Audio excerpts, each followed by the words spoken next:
Hey, this is Jodie Sweetin, and I am coming up on the next episode of Taboo's Comics and Kicks, so make sure you check it out. I think we actually might have 2 episodes, so stick around. What's up, everybody? Welcome to a beautiful day and another edition of Taboo's Comics and Kicks. My guest today is a superhero in my mind. She's an amazing activist, actress, author, podcaster, and one of the dopest freaking kid stars. Growing up, the show was Full House, and in turn, it became Fuller House. The person I'm talking about is my superhero, the lady herself. Make some noise for Jodie Sweetin. Hello! Wow. Kind of intro everywhere I go. Right? It's nice. Thank you. It's pretty dope. Appreciate it. Since we're talking about Full House, let's take him back to how it started. What was the audition like, and were you with any other of the actors and actresses in the? I actually never auditioned for Full House.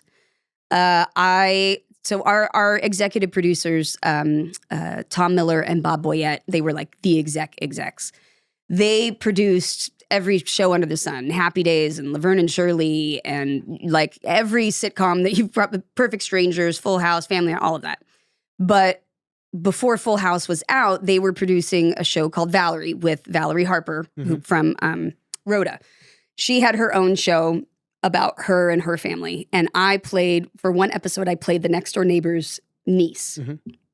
And the next door neighbor comes over, hurts her back, and then I wind up having to be taken care of by the 3 boys, the oldest of whom is Jason Bateman. And so that was my very first television job. I had done commercials, but that was my very first like TV series job. And I did that, and it went really well. And Tom and Bob loved me. And a lot of the same producers that were on that show were working with Jeff Franklin, who was creating Full House. And I got cast from that episode as Stephanie. They were like, "That's it." Jeff was like, "That's her. She's the one." That's it. How old were you? I had just turned 5. Were you the first one casted? Yeah. That's awesome. And so, I mean, you don't think you're in for, you know what I mean? Like you're as a kid. Also, I just loved what I was doing. It was fun. It was not like, I didn't want to be famous. I didn't want to be like, I just wanted to have fun and perform and hang out and do cool creative stuff. And, so, as a 5-year-old, I start working on this show, and I started school around the same time. I think I did 2 days of kindergarten and skipped into 1st grade. And I never had an experience of school without also being on TV. So people were like, "What was it like?" I'm like, "I don't know. It was normal. That was just the only experience I ever had." Yeah. But we started doing the show, and we'd shot an entire pilot actually with a different dad, with John Posey, who was a lovely human being and very sweet and wonderful. But Bob was the first choice for Danny. And so when he was no longer doing the show that was conflicting with Full House, we reshot the entire pilot, which Jeff Franklin had to fight for so hard because that's a lot of money. Yeah. And he was like, "I just know it. I just know this is who we need as the dad. This is going to be it." And he was right. So, What's dope too is that the opening scene, the intro, somebody's wearing a San Francisco 49ers jacket. It was Bob. It was Bob, Bob, yeah. Right? And it's in the Bay, right? Yeah, He's a big 49ers fan. Oh, okay. Bang, bang, baby. Let's go. Yeah. So it's dope that it took place in San Francisco, but you didn't shoot it in the Bay. We did like the first season, all of the stuff you see in the opening credits, all of that is like us running around in Griffith Park. The exteriors of the house and the bridge are real, but not us. Okay. Right. So like they shot us in the car, like in Griffith Park, and then, pulled up way before drones. You had to have a crane camera. And then they had to use a helicopter shot to get, the one of them going across the bridge. But yeah, so we didn't really shoot in San Francisco until a little bit later. We did wind up shooting an episode up there and then did some opening credits and stuff. But the exterior of the house. The exterior of the house is, and it still gets... I know people go there. A lot of people go. So it gets tons of visitors every day. I'm working on a project right now, and I went, and my friend who lives up there, I was like, let's go stop over at the Full House house. I was like, let's just wait and See who notices you? and I'll jump out to take people's pictures and see what happens. What happens? Isn't it like David Faustino wearing a Married with Children shirt to the mall? Yeah. Like it's incredible because cool. one, you sit at the house, the poor bastards that own it, they hate everyone. They just hate exactly. They bought it knowing it. The neighbors hate it. You're like, that's what it is. What it is. But literally sat there 20 minutes. At least 25 people came by. Mm-hmm. And there was one that came up with these little girls. Was the one's 12th birthday. They had just moved to the Bay Area, and her friend from her old neighborhood had come to visit for the weekend, and all the two of them wanted to do was see the Full House house. That's dope. I love that. And I jumped out to get a picture, and let me tell you, these little girls lost it. And that was I had no joke. I was standing in front, and a full monk in full robes got out. And I was like, hey, you want me to get a picture? And he was like, no, So there's a picture of me and a monk in front of the Full House house. Gotta look that And up. I was like, look, that we appeal to everyone. Yeah. You know what's close to that house is the Mrs. Doubtfire house too. It's kind of in the same right. area. Yeah. Mrs. Doubtfire. Up the hill. You guys filmed it where? Where was So we did the first 6 seasons were at the Sony lot, which is in Culver City. And then the last 7 seasons, 6, 7, and 8, or 7 and 8, we were at Warner Brothers. So how amazing was it, set life? I love going to sets. I love it. I never, and I still to this day, I never feel more at home than walking onto a soundstage. Right. The smell of it, the sound, the way, just everything about it. I'm like, this is home. Like it feels so comfortable, and I love working in this business because I am a person who I love working collaboratively. I love community. I love working together. And this business is such an amazing collaboration to watch every department as you're shooting something do their own little thing and do it. And you're like, this is so, there's 250 of us doing our little dance. Yeah. And how cool is that? But yeah, set life is amazing. I love it. It's fun. Getting to bring my kids. We actually shot Fuller House on the same exact soundstage that we did the last 2 seasons of it. That's great. So we were in the original dressing rooms that we had, except we were now in the adult dressing room. So I had Dave Coulier's old dressing room. I think Candace was right across from me. She had Bob's. So it was we'd moved down the hall into the adult thing. What was the last 2 seasons of Full House, and then when was the initiating season of Fuller House? Fuller House. So Full House ended in 93, 94. Trying to remember when it ended. The final season was in that early on in the 90s? Yeah. 93, 94, because it was right when I was finishing 8th grade and starting high school. So I started in 94. I felt like it went to the late 90s. Well, here's the thing. It's never been off the air since it aired. So it was on Nick at Night. It was on TBS. It was on a bunch of different things in syndication forever. But the original part of it was the TGIF thing, right? The original, that was TGIF. I think was the last, but that was only the last few seasons when they started grouping together. That was dope. Because we were originally on Tuesday nights. Right. And then they moved us to Fridays to package us with some of the other Family Matters. Family Matters and Perfect Strangers. Something like that. Or Step by Step. Oh, Step by Step. Man, yes. that was great television. Yeah. That was great television. The fact that I still know tons of those people. My friend, one of my dear friends, Christine, was on Step by Step. I hang out with my friend Bev, who was on Seventh Heaven.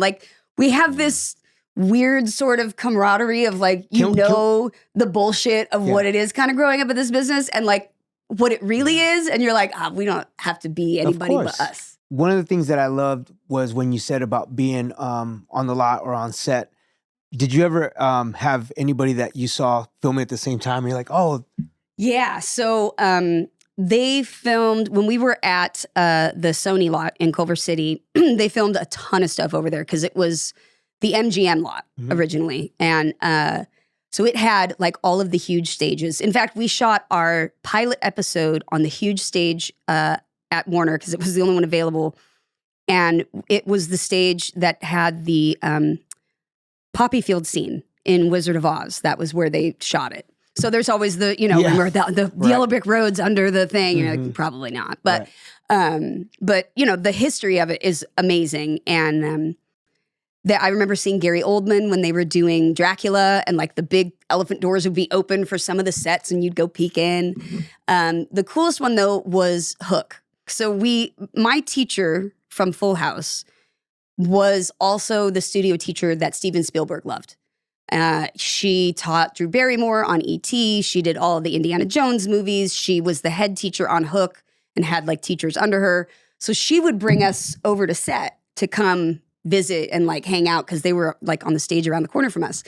So we would go over there. I got to go on the big giant pirate ship in some of the sound stages, and somewhere I had a handful of the gold doubloons from set, and they were like metal imprinted everything, and I don't know where they've gone. Wow. But like I lost them. I did.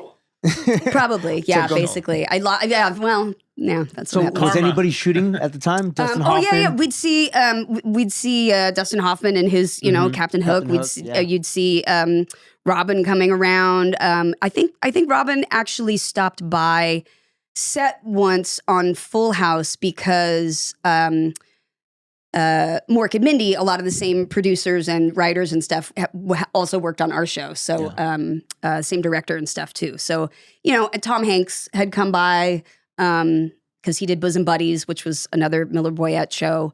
But yeah, you would see, you just see all of these like interesting, cool things happening around. And it just became like, whatever, part of the, like it was cool and you were impressed by it, but it was like, another day at the office. Another day at work. Another day at, school. Like that was just what it was.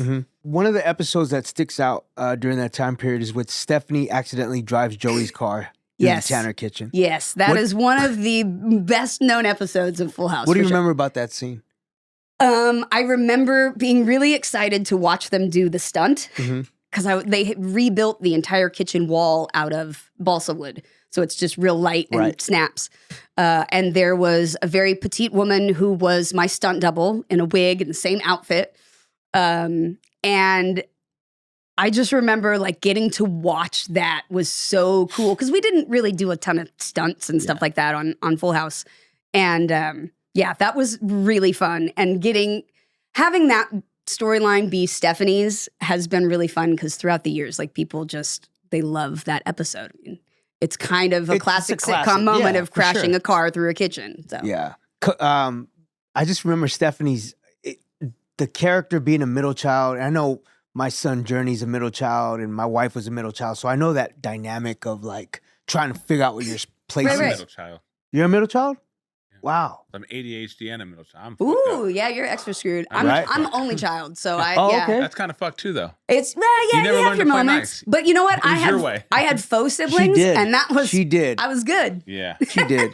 Stephanie's coming of age moments, like getting her ears pierced, wanting more independence, felt incredibly relatable because I mean, you were growing up with Stephanie and the rest of the characters. Were there moments where you felt real life experiences influenced those scenes? Because you're going through. You're still going to public school. Right? Oh, yeah, for sure. I'd say like the later seasons where it was like Stephanie and Gia that Steph's, the one that tried to get Stephanie to smoke or whatever. And then they became friends and we started a band. Yeah. Like, I feel like those episodes in particular were more resonant. And Jeff Franklin and our writers always did a really great job at asking us and our parents, like when we were younger, like, well, what are they into? What are the things that are going on? Like to kind of incorporate it. Because, Jeff Franklin is a bachelor, never had kids. He wrote this family that he created and, we've all been family for 40 years, but he's like, I don't know about raising kids. So like, what are you into? What do you do? And so it was fun in that I did feel like in those middle school years, there was, the smoking and the this and all of that. So, although I was not as wise as Stephanie and I was doing some dumb shit. Yeah, of course. John Stamos. Yeah, Mr. Stamos. Mr. Stamos. Uncle Jay. I saw him on the Kevin Hart roast. I know. Yeah, everybody's like, what the fuck is John Stamos doing here? Yeah. He's friends with, John's friends with everybody. Everybody loves John Stamos. Uncle Jesse. Was that his big come out No. No? So he was on General Hospital. Oh, that's right. General Hospital. When he was like in his early 20s. I think he was like 21 or something. He was Blackie. And he had his his black mullet, you know, and that was where he got his popularity on General Hospital because women loved him. Yeah. Yeah. And then, but Full House is probably still what he's, you know, best known because for. it was like Uncle Jesse was that, even though he was kind of like rock star vibe, he still had that like, let me lean into helping my brother-in-law raise these kids, right? And then you had freaking Joey, who, I mean, does he do voiceover work? He does. He does do. Dave has done so much voiceover work. Ironically, he, in the 80s, used to do all of the dubbing for Richard Pryor when they would have to take his movies and make them TV, like acceptable. Yeah. That's his voice doing those. Did you know that? I always liked him the most because he loved hockey. Dave is a huge hockey player. I was a hockey player. Yeah. Is he Canadian, Dave? He's from Michigan. Oh, okay. So almost big close enough. Basically Canada. Basically Canada. Yeah. Almost there. But yeah, he did Muppet Babies. He's Makes done sense, the Red Wings jerseys. Oh my God, constantly. Detroit, yeah. Makes sense. But yeah, he's done a ton of voiceover work, which has been really hard because he's dealing with cancer right now. And he dealt with one type of cancer, got that under control, and then he found out he had throat cancer. And so that's been really rough, obviously, on voice work and his voice and everything. But he's come through it. We're cautiously optimistic. But he's, I mean, Dave can do an impression of anyone. It's incredible. Shout out to Dave. I'm a cancer survivor, been cancer-free for a while now. But, you know, anytime I hear stories of heroes like Dave that have gone through it twice and still going through it, like I want to send some love and some positivity, yes, we love some you, well Dave. wishes. Love you, bro. Keep fighting. You're a survivor. Continuing on with Full House. The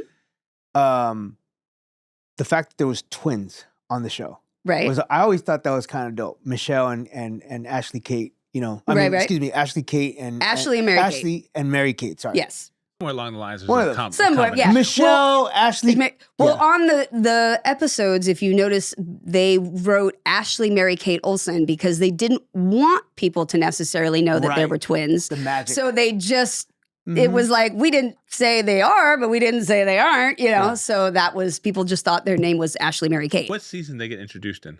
The very beginning. We were babies. We were the first show to have kids grow up in real time on a sitcom, because usually the first season they'll have the baby and the young kids and whatever, and then all of a sudden they come back for season 2 and everybody's 6 years older. You know, we didn't do that. We had kids throughout the whole thing, the same kids, and that was a big part of why people loved it too. I think you got to actually watch this family grow up. You know, I mean, growing up? What was a family dynamic that you grew up with as a kid?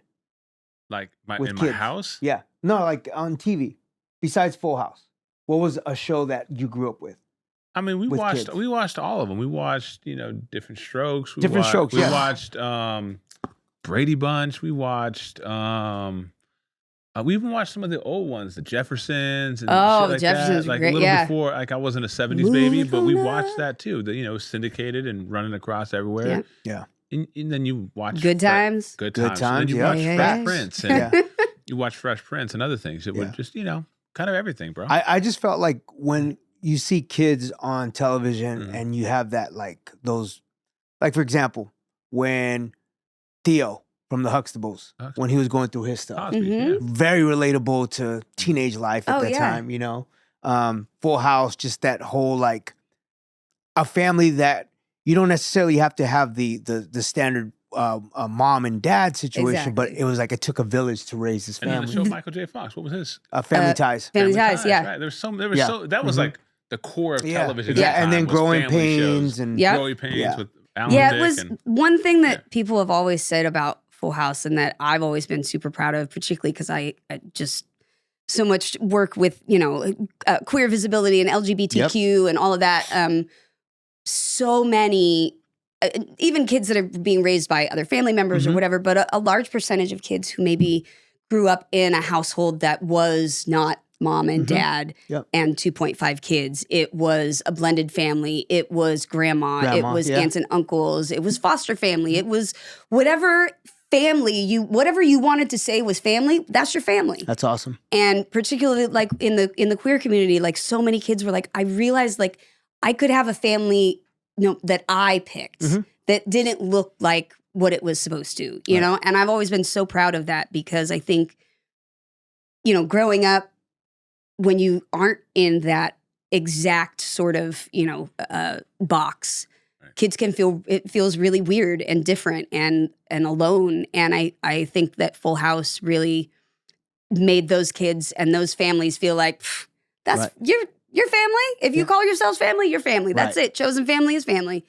How many seasons was Full House? 8. Wow. Yeah, we did 8 seasons. And that was 8 like network seasons back in the day when you actually did things for a long time. Yeah. Like 24 episodes a season. So it was nice. Now they're like 10, if you're lucky. So you did hundreds of episodes. 192 episodes. We were talking about residual. We almost made it to 200. We're talking about residual checks. 0.01%. Oh my God. So I just did my friend Josh's podcast where we were just talking shit and I literally had gotten a 3-cent check and I brought it up. It went everywhere. And then all of a sudden I was like, I don't even know if that was for Full House. But it was, but like, that's the thing. Yeah. Sometimes you're like, oh, cool. You get a little bit of money. And then sometimes you're like, oh, cool. This isn't what the paper is printed on, So, and with that being said, what was the first big purchase you made when you got that big money? I mean, when you're 5, you're not making any purchases. No, but my parents had invested my money. I had invested, in like property. That's when I was a kid, like I, had put money into our house that I then used to buy my first house. I bought my first car. Her first purchase at 5 was a fucking house. No, not 5. Not at 5. Oh God, no. And There's my dad, levels to this shit, guys. No. I like that. No, not at all. But my dad worked. My dad was super blue collar. Worked at a gypsum plant in Long Beach Harbor. Like that was, we had a really very normal life.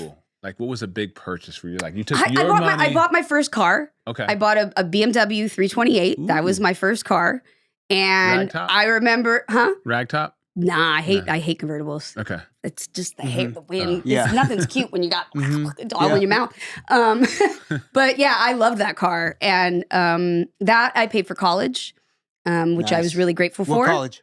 I went to Chapman University, out in Orange, and graduated there. So, I paid for those sorts of things. And then I made a lot of really stupid decisions and blew all of that money. So I bought a house out in 2008 out in Corona that was just crazy. Short sold that house because 2008 hit about 2 months after. Did you short sell it? Oh, yeah. Short sold during a divorce, it was a mess. Bad time. I have made a mess and cleaned it up multiple times. I like to learn expensive, messy lessons. ADHD. We do that. Yeah. I'm like, I won't get a tattoo because it's permanent, but I'll get married a few times because you can deal with that. Change that. More than once? Yes. How many times have you been married? I am with my 4th husband. But that's it. That's done. Thank you. Yeah. ADHD. Yeah. No. It's boring. Gotta go. No. You know what's best is he doesn't have it, which is probably the only reason that we work is because he is like, and I'm doing this everywhere. I've been divorced twice, so okay. Yeah. I get it. It is what it is. After the second one, it's enough. I got 2 kids with 2 different dads. Like that's a whole fun thing. I like to make it. 2 different moms. See, you're my people. I knew it. Yeah. No, you gotta. I have learned. Shout out to my kids. Though. Brian, Bree, Gabby. I love you. Hell yeah. Now I just went to my daughter's graduation Friday. She graduated high school. Yeah. Very proud of her. That's great. Very, very proud of her. But yeah, I've learned big, expensive, messy lessons, and you have to learn them publicly, which is a whole other thing. Yep. As you know, it's one thing to go through shit when nobody sees it. It's a whole other thing when everybody, has an opinion on it. And I couldn't even imagine doing it now with social media and all of that. But yeah, I've learned some stupid lessons. I've learned some big lessons, but honestly, some of the stories are fucking hilarious. So it was worth it. Yeah. There was a show where I guess somebody died in the episode, right? Right. The grandpa, I think, right. Jesse's and you're grandpa. dealing with death in the episode, but you're a young person. How was it dealing with that at such a young age? I mean, he didn't really die, so I wasn't that. No, I'm just kidding. But it's a heavy topic as a young person. It is a heavy topic. Right. But for better or worse, when you work with two stand-up comedians, nothing is really too heavy of a topic. It's true. That's a good point. But it was definitely a different tone of an episode than we normally did, and we had a few of those episodes. There was one with a boy in Stephanie's class who was being abused, and Steph helped him and reported and whatever. There were some of the smoking episode with Gia. Like, we had a few of those after school special moment kind of episodes. But I think, if anything, we dealt with losing people, family members and stuff during the show. Bob lost his sister. Dave lost his sister. Family members passed, and we all were a family through it. So, it's never easy, but at the same time, like, I was always glad that we tackled some of those issues so that maybe it opened up conversations for families and stuff. Out of all the cast, who did you connect with the most? Like, that you felt at that time. Ashley and Mary Kate and I were really close. They were like my little sisters. I was an only child, so like I loved hanging out with them. I was always like one of those age gap? Like 5.5 years. Okay. Yeah, I was a little over 5 and they were 9 months old, so like 5 years about. Okay. And I was really close with them. But Andrea Barber and I were actually really close, who played Kimmy. Kimmy Gibbler. Kimmy Gibbler. Andrea and I were really close. We had the same schoolroom. Our moms were really good friends. We both lived in Orange County. Like, we had a lot in common. And so it's fun to get to do the podcast with her because she and I have been such good friends through the years. But, I always connected with like the younger kids. That was always really fun for me. And like I said, having faux siblings where like, Candace and I would argue, or she'd be like, "You're such a lame little kid." Like, I was like, "Oh, is this what siblings are like? Right. This is terrible." I hate it. Like, this sucks. Yeah, I was like, I don't want to do this at all. But I was always, I was really close with Bob as a kid. He had daughters that were my age. And like, I would go spend weekends with him and his kids. Like, I'd go after a taping. He'd, drive me with his kids back to his house in the Palisades, and I'd spend the weekend, and he'd make us pancakes, and we'd watch cartoons in bed, and just be like family. Yeah, that's Was cool. there a really intimate moment? R.I.P. to Bob, but is there a really intimate moment you had with him in that first run of Full House? Oh man. Well, I don't know about intimate, but I do tell the story about when he took me to the Laugh Factory when I was about 9 or 10. Oh, we got to hear that. This is Jeff Ross's favorite story. Also, he made me tell it at Bob's like little small gathering that we had. Anyway, Bob, like I said, I used to go on a tape night Friday nights. My mom would send me off with him. I was like, 9, 10, and he'd take me to their house on the weekends. So one night after the show, we're driving home down Sunset, and he's like, "All right, look, I didn't tell your mom this, but I'm doing a set at the Laugh Factory, so you're gonna have to go with me." And I was like, "Cool," yeah, because I have always been the like, what can we get away with like that? So I was like, "Oh hell yeah!" So I got to go into the Laugh Factory. I sat there. I flashed him his little like 5-minute light with the flashlight, and yeah, it was my first trip to a comedy club. Or there was the time that he had to tell my mom that our car got shot at a Janet Jackson concert. Wait, what? What? You can't gloss over that. What do you mean? What was this? I think I've told this story before. So, okay. This was actually, I think, no, it wasn't when the show had ended, but it was pretty close. I think I was like 12. And I finally would get to go out with the adults. And Bob loved music. He introduced me to so much music. And we all loved Janet Jackson. It was the Janet tour. And so we were like, oh my God, so excited. Bob got us all tickets, asked my mom if I could go, all this stuff. So we had a limo, and we all went to Ed DeBevick's on La Cienega. Yeah. Do you remember that spot? I do. Ed DeBevick's was like some weird, funky little diner, but we all went there for dinner, and then we were going from there to the Forum for the concert. And Forum. Right. And anyway, the adults were inside paying. And I walked out to the car, I think with Candace's sister and friend.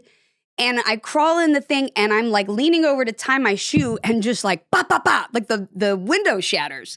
I was like, oh shit. Mm-hmm. So I like crawl out of the thing, get outside and like run back into the restaurant. And I'm like, you guys, I think we got shot at. And everyone's like, what?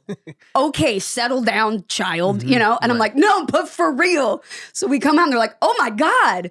And this was early 90s on La Cienega, you know what I mean? Like in a limo, sometimes people just would pop off at him. Yeah. And so, that was the time. And then we had to get 2 station wagon taxis because there was so many of us. Yes.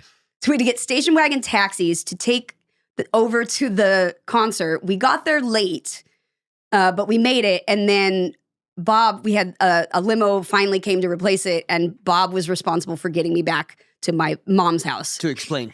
And so I just remember Bob being in the car, just me and him on the way home. He's like, oh my God, I've got to tell Janice that you got shot at. Oh my God. So we get to the door. Your dad was almost murked earlier. Yeah, right. It was like, knock, knock, knock. And the first thing Bob said, and this is like before cell phones, you know what I mean? It wasn't like you would call and be like, let me tell you. So he's like, first of all, let me tell you, everyone's fine. And my mom's face was just like, what does that mean? Yeah. So good. Yeah. What a great. So there was that story. I have a 2-part question. Okay. And then I have one more after you. Did you think your catchphrase was going to take off when you first read that? B, do you have merchandise or licensing for that catchphrase? I didn't know that it would take off the way that it did. What's the catchphrase? We gotta hear you. Rude. There you go. Everyone pays me $5. Yeah. No, Mateo, get the money ready. Get the cash. Yeah. No, I don't think anybody knew that it was. I mean, you don't necessarily set out to like make a catchphrase, but I said it in the first couple. Actually, it wasn't even the first episode. I didn't say it till several in. I think we were doing the podcast, and I can't remember which one is the first usage of how rude, but it's like in the 5th or 6th episode maybe. And it just, it took off. Steph's sass was always a little like, she was kind of a smart ass. Like, how rude. Like that was, I can see why it took off. People loved it. No, I do not have any merch because I don't own the rights. It's like, music with no publishing. Right? Right. You're like, that's me, but I ain't making shit off of it. Because we asked that last time with the Sandlot, with you play like Killing Me Smalls. You Killing Me Smalls. Yeah, they made, you know what I mean? That was a movie. Yeah. We asked that, and they were like, no. But the 90s was like a brewery, a factory for catchphrases. Don't be ridiculous, Cousin Belky. Yeah. Perfect Strangers. What was and then you had Family Matters. Family Matters with Urkel. Yeah. Did I do that? I mean, it was. I think it was. It happened. I mean, you had like Good Times. You had, things like Willis, what you talking about, Willis. Like that was kind of always part of sitcoms. Was like if there was a catchphrase, cool. Mm-hmm. But I do feel like the 90s were like it just kept happening, and it was kind of because it was the peak of sitcom life. Like it was so many family sitcoms, so many stupid, silly sitcoms that like could get away with that. It was kind of the innocence of your audience too. Did Fresh Prince have one?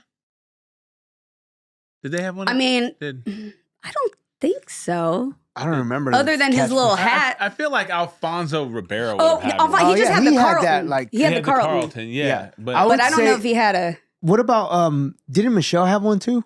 You got it, dude. Oh, yeah. You got it, dude. Another one. Two. Yeah. Yeah, that's right. That was hers. Yeah, I had my second in line was Pin a Rose on Your Nose, which was another one that I really liked. I do remember that. That was But no, I wish I owned part of it because I've definitely seen my face on T-shirts with "How Rude." Yeah, and they sold it. But why couldn't you make them? There was an Urban Outfitters shirt for a while that had my face and "How Rude" on it, and my friend James Gunn had bought it, and he wore it to my 30th birthday party. And he walked in with a "How Rude" shirt, and I was like, "What the fuck? How rude!" I was like, "Bro, you make it?" It's so funny. He's like a huge Full House fan, but because I don't own the. I mean, I don't. How do you own mine. 2 words? Who owns 2 words? I mean, probably the person who wrote. Yeah. I don't even know that you own it, but I don't think because it's the property of Warner Brothers. Warner Brothers owns the entirety of the show and the characters. You got to get creative and twist it and put still rude or something. Something, you know what I mean? Right. Change it up and still, it's your face. You can use your own face. Yeah, well, that's... You own your face. I hope so. I mean, probably not anymore. Not with the AI and shit. I don't know. Like, wait, that's Stephanie. That's right. It's not Is Jodie. that me? Yeah, no. Who is that? Right. Yeah, but no, I have definitely wished over the years that How Rude was something I could capitalize on. Right. What a nice little annual check. Yeah, but be better than 3 cents. I'll tell you that. Anything would be. We'll give you 4 today. Perfect. Okay, cool. I might cents. make a How Rude shirt for you for 4 cents. Sweet. All right, ladies and gentlemen, it's been fun. We're going to close that chapter of Full House. Next up, we got Fuller House. And my girl, a.k.a. Stephanie Tanner, better known as Disc Jockey Tanner, or a.k.a. DJ Tanner, not Candace Cameron, but the DJ of the family, will be tuning in and bringing us up to speed with Fuller House. That's right, y'all. It's Taboo Nawasha, and I hope you enjoyed geeking out with me and going straight into geek mode. For more information, for more videos, subscribe, like, and comment. Share it with your friends. Much love. There it is.